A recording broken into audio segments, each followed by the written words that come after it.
Hi, all. Kathy Beal of EmpowermentUnlimited.net here with this week's roundup of astrology in the news and a brief look at what's likely to happen in the next couple of weeks. Louise Edington is not joining me today for our usual weekly collaboration because she's traveling. I don't know what the status will be next week because I'll be traveling and it involves family, so I don't know how much I'll be able to move my schedule around. So we'll see. And at any rate, there's a ton of stuff.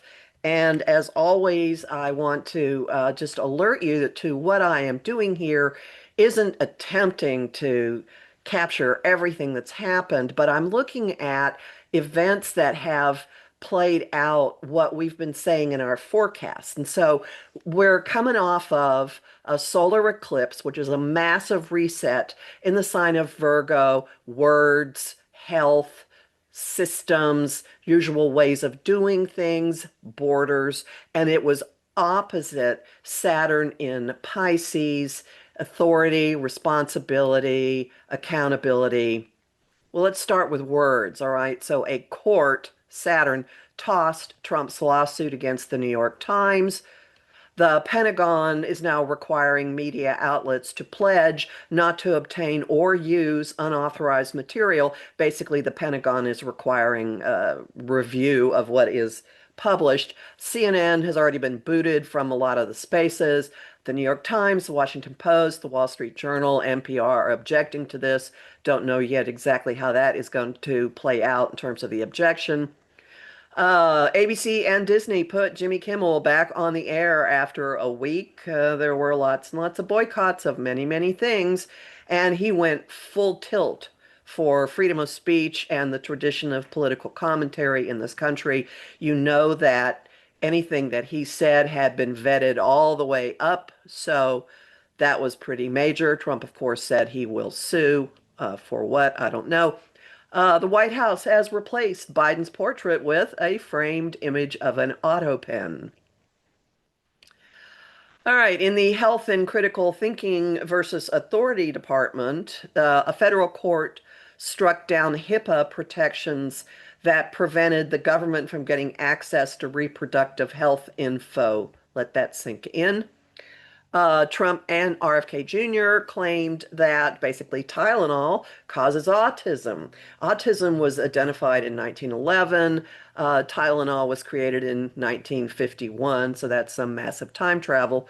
They're suggesting that pregnant women tough it out or use a supplement that conveniently you can get from a company in which Medicaid director Dr. Mehmet Oz has a large stake. Also, this particular meeting presentation told people to trust themselves over their doctors. All right, Mars in Scorpio is squaring Pluto in Aquarius. They both are rulers of war, rulers of violence. Scorpio is the sign that Pluto rules, has a lot to do with revelations, violence, attacks, and also technology. So, in those big departments, citing the need to instill a warrior ethic, the Pentagon has changed the name of a warship that was named for gay rights activist Harvey Milk, and it's announced that it intends to do the same for ships named for Ruth Bader Ginsburg and Thurgood Marshall. And the Pentagon disbanded a panel for military women, claiming that it has a divisive feminist agenda that hurts combat readiness. Hegseth, the Secretary of Defense, or I guess War now, has summoned all 300 generals and admirals to an unprecedented in-person meeting, which I believe is scheduled for September 29. Watch this space. The president of Colombia has called for a criminal investigation into Trump over the strikes that he authorized on boats in the Caribbean, claiming they were drug cartel boats. There was a shooting at a facility in Dallas that did leave some people dead, detainees and the shooter.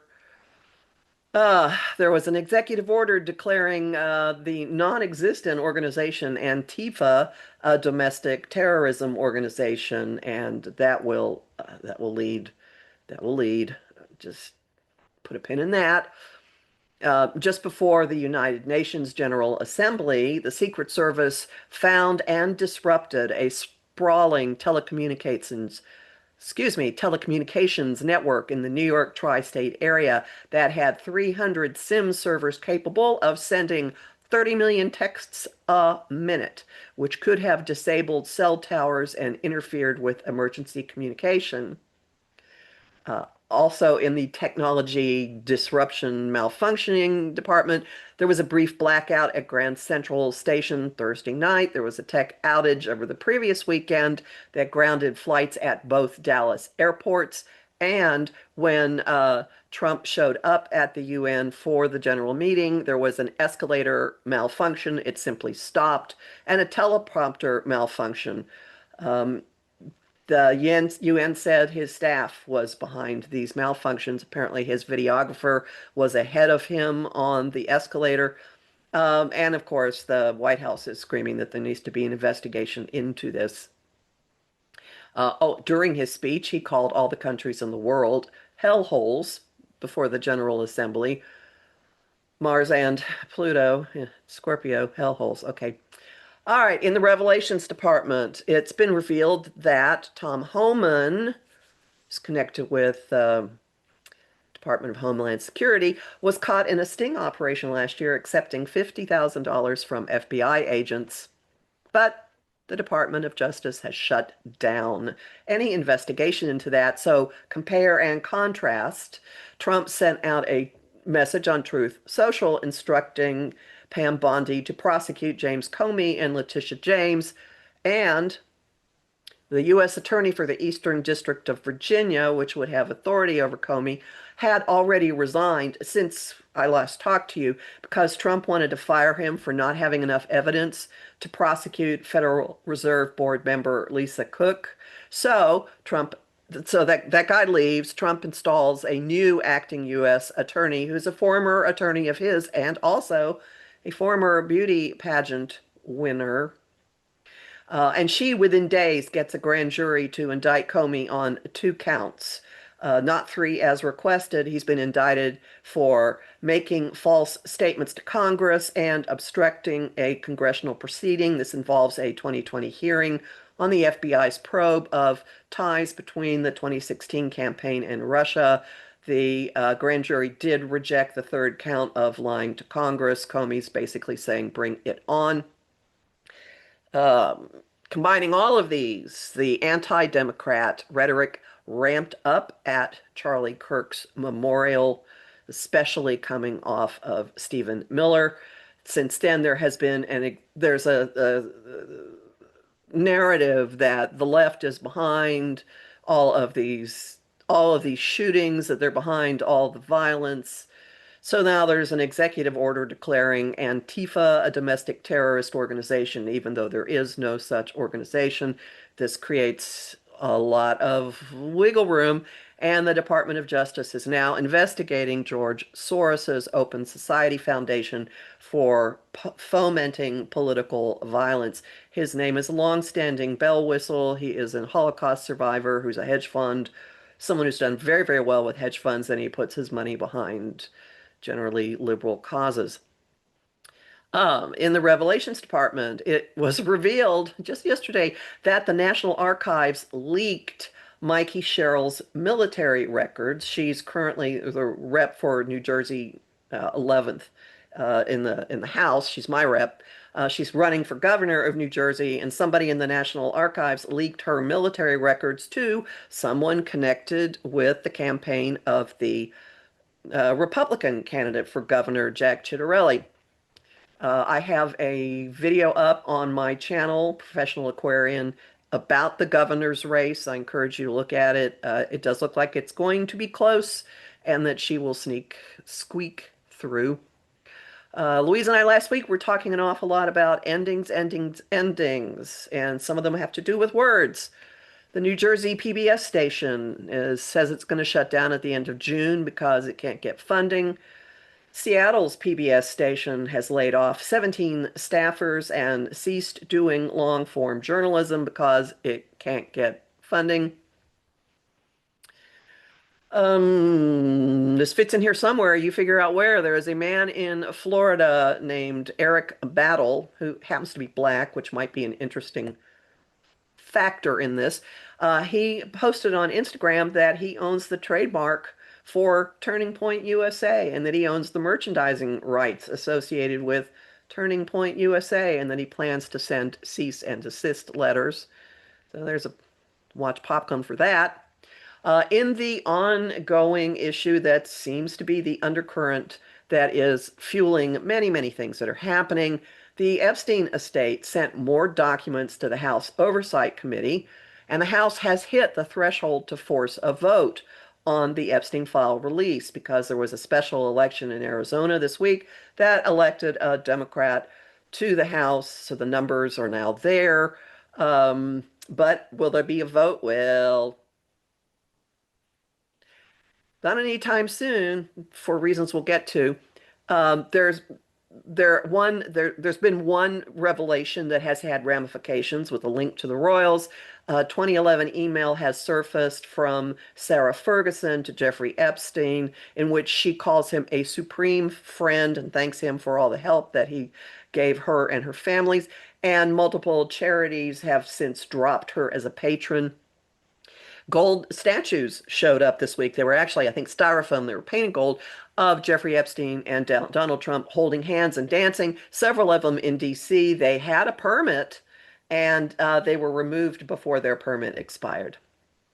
Um, so why the House isn't going to have a vote on this? Well, the House isn't going to have a vote on much of anything because the House has failed to pass a budget. The fiscal year ends at the end of September. The new U.S. congressional fiscal year starts October 1. House has failed to pass a budget. The House has failed to pass a continuing resolution, which could keep it going for a period. Trump canceled a meeting with Schumer and Jeffries to discuss health care funding cuts that the Democrats are very concerned about what this is going to do to people in the continuing resolution. And Johnson is sending the House home to avoid addressing the health care crisis. So shutdown is looming on October 1 as I record this. And the White House is threatening to not merely furlough workers if there's a shutdown, but to outright fire them. And yet we have the funds to pull 300 generals and admirals back from wherever they are.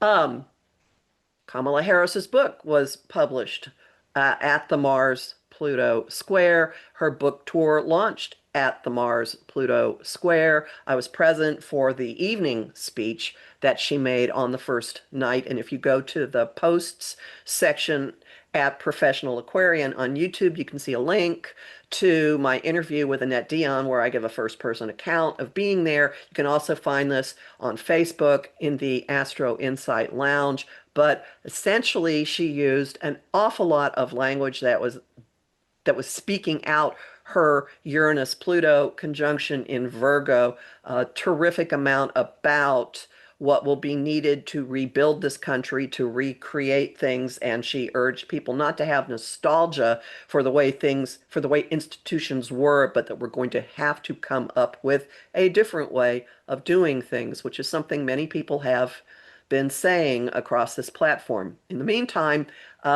David Pakman show, that's Pakman, this week spotlights claims and evidence of interference in November that flipped the results. So continue to watch that space. I did see somewhere, although I can't give you a piece of authority for it, that there's some indication that something major happened also in West Virginia, which we have not heard about. So I'm going to share my screen. Let's see if this works. Yes. Uh, as I talk about the astrology, so for those of you who want to know what the specifics are, it'll be there, but I'm going to try to translate this into stuff that could possibly make some sense. So we're going to be in the next week or two, actually for for the next week, we'll still have an aftermath of the Mars squaring Pluto. and the Virgo solar eclipse opposing Saturn and Pisces, will be feeling that into March. And so the things I was talking about um, a reset of systems, a reset of habits, things involving health, things involving words, authority, and maybe some gaslighting, opposing that, and then the whole issue of um, attacking technology, shutdowns, potential for violence. Also, I will just remind everybody that this harsh contact between Mars and Pluto is the first testing, forcing contact between these two guys since they opposed exactly before the election. And I think Romania's election was overthrown because of some dithering that happened technologically at that time, and also on the date that the election was certified in the US and again in mid to late April. So that's an ongoing story. So what is happening in the next couple of weeks as we move into the last few days of September, there's not a lot of new influence that is coming in. It's mostly just stuff going on with the moon, and we could have a very serious and somber approach to things in the first few days, but there's a continuing push for more and more and more and more information, and this peaks around October 1st. The planet that rules communication, also travel, is in an expansive ballooning relationship with Jupiter and Cancer. So there could be all kinds of national security issues hitting the news. This will be right after that strange meeting that no one's telling us anything about involving all the generals. There could be other things about money, about how we're going to pay for things, about how just discussion in general getting really, really huge as we go into October, and there will very quickly be adjustments that are forced in the type of information that's coming out, in perceptions of authority, in changing stories. Walk back, the phrase, the little word anagram taco could be used a whole lot. And then that really, really changes gear because then the communication vibe moves into let's get to the bottom. Let's research. Let's get answers. Let's deal with the secrets. And there could be more mudslinging. It could get very dirty, very messy. But we also all have like telepathy on hands, really trust your gut. And there is a demand from the cosmos to bring more out into the open, to get to the bottom of things. There's been there actually have been two recurring configurations starting in late August that I keep harping on. And that's like a configuration among a bunch of planets that have they force things to happen, and one of them is a finger of God, a yod, a finger of fate, a finger of destiny that points at something and says, "We really mean it. Deal with it. Deal with it. Deal with." So in this instance, it is the communication planet. It's also how we get around, and it's also going to involve tele communication systems. All right, so the technology, the internet, whatever. And there's something really, really forcing, looking at things differently, dealing with it, getting the bottom to something, and adding, and I really mean it, is a demand for action from Pluto and Aquarius. So October 6th and 7th, the technology news could be even more destabilized than it has been. The power going out at Grand Central Station and an airport being grounded probably, that's just the beginning of what we'll see. And as this is happening, we have a highly, highly emotional culmination point of the full moon in Aries, which is I will go kick your teeth in moon. This is where's the fire moon. This is I'm going to go fight for what I really, really believe in, and I'm not going to think about it. So we could be learning things that galvanize each of us. And this could be a moment of a lot of people taking to the streets, taking matters into their own hands. And it's probably going to involve the military somehow. And it may also involve NATO somehow, because this is It's going to hit some stuff in NATO's chart, and it is moving forward on the solar eclipse at the end of March, which shot us forward with a new way of how we were going to handle self-determination, autonomy, anger, military, all of those things. So that's an important time. And then we move into thinking about what does this cost? What do we value? How is this affecting real people? Money, agreements, relationships. Women take center stage as Venus, the planet that rules money, agreements, relationships, what we value, creativity, the arts. There's an opening for something to get really, really huge. And then we're staring down what in the world is authority doing here? What have we done in the past? What's going to happen here? And then Venus changes mode. She moves into Libra, which is one of her homes. And that's a can't we all get along? Can't we say things in a nice way? Can't we figure out how we are all in this together and do things that benefit more people? This is a social justice placement for her. And as she does this, the second of the recurring aspect configurations comes into being. And we've got a couple more of them coming at the end of October. We've had several since mid-ish August. Every time something moves into Libra, it immediately links with the other two outer planets that are in air signs. And we have what's called an air grand trine. Massive flow of information, massive communication. If you're into Spinal Tap, this is turning the monitor up to 11. We may even find 12 or 13. And things that are going on involving technology, involving the internet, involving social media, involving collectives, involving the impact on many, many, many, many people. And when you have a grand trine, you always look for something in the middle of one of the 2 points to kind of bring that energy down to the ground. And oddly, the point that repeatedly grounds these air trines, these air grand trines, is our connection to creativity, our connection to spirit. This is part of why it is so critical that you periodically get calm, get still, empty yourself so you know your own heart, you know your own core. So before I send you off, I want to alert you to a resource. It's at the bottom of this sheet. There is a podcast called Ologies. Ologies. It's a science podcast, but it's utterly fascinating by a woman named Ali Ward, an alias with one L. And the episode that dropped this week is called Revolutionology, and it's an hour and a half talking to an academic who has built his career studying revolutions and social change. And the trend is toward nonviolent revolution, and it's a fascinating, fascinating episode. I encourage everyone to watch it. So let me stop the share. Okay, so be safe. You can find me always at Professional Aquarian. My website is empowermentunlimited.net. And you know, I've got forecasts for every week, month, and new moon, full moon. The October forecast will be up tomorrow, I think, or this weekend anyway, really soon after I post this. So everyone be safe and talk to you soon.